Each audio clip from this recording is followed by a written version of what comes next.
अगर आपकी बकरी के थनों में सोजिश है, गिल्टी है, खून आता है, पीप आता है। अस्सलाम वालेकुम, मैं हूं कैसर फारूक, रानी गोट फार्म, ज़िला मंडी बहुत दिन से आप लोगों के साथ एक बार फिर। आज हम इसकी वजह के हवाले से बात करने वाले हैं।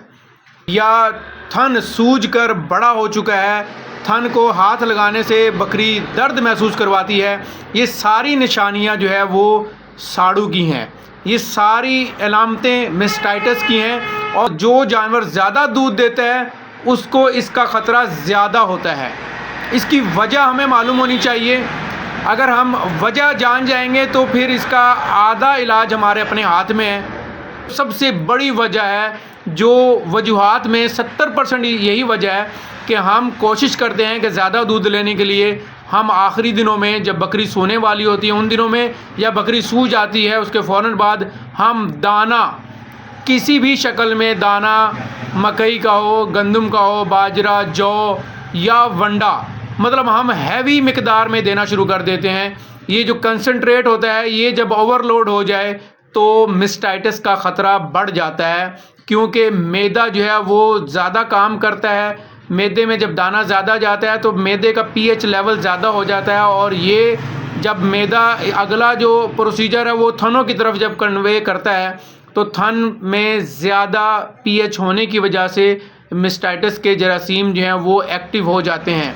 वो जब एक्टिव होते हैं तो फिर मेस्टाइटिस का जो ख़तरा है वो बढ़ जाता है, और दूध जब ज़्यादा पैदा करने लग जाता है जानवर, तो उसके थनों में दूध के साथ साथ जब उसको कंट्रोल करने की सलाहियत कम हो जाती है तो स्वेलिंग की तरफ जानवर चला जाता है। सबसे बड़ी वजह यह है कि हम जब दाना देने आते हैं तो हमारी कोशिश होती है कि हम ज़्यादा दाना दें ताकि दूध ज़्यादा मिले या ताकत ज़्यादा मिले।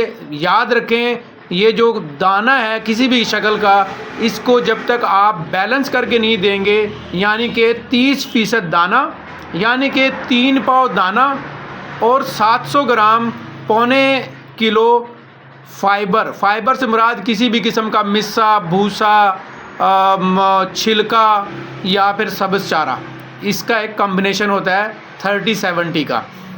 ये सबसे बड़ी वजह है। दूसरी वजह कि जब हम दूध चुवाई करते हैं तो थनों को बिल्कुल आखिरी कतरे तक खुश्क करना चाहिए।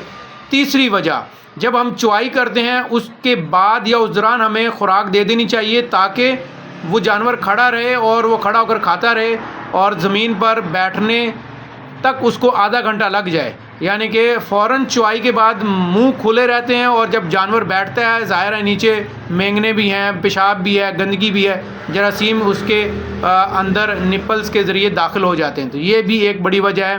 गलत तरीके से चुवाई करना भी एक वजह है। लेकिन सारी वजूहात ये सब जो है वो कम है, लेकिन सबसे बड़ी वजह जो है वो हाई प्रोटीन खुराक देना है। यानी अगर मैं इसको आसान अल्फाज में बताऊं कि हाई प्रोटीन खुराक में लूसन भी आ जाता है। लूसन भी आखिरी दिनों में अगर हम तुन के देंगे तो भी ये मसला आ सकता है।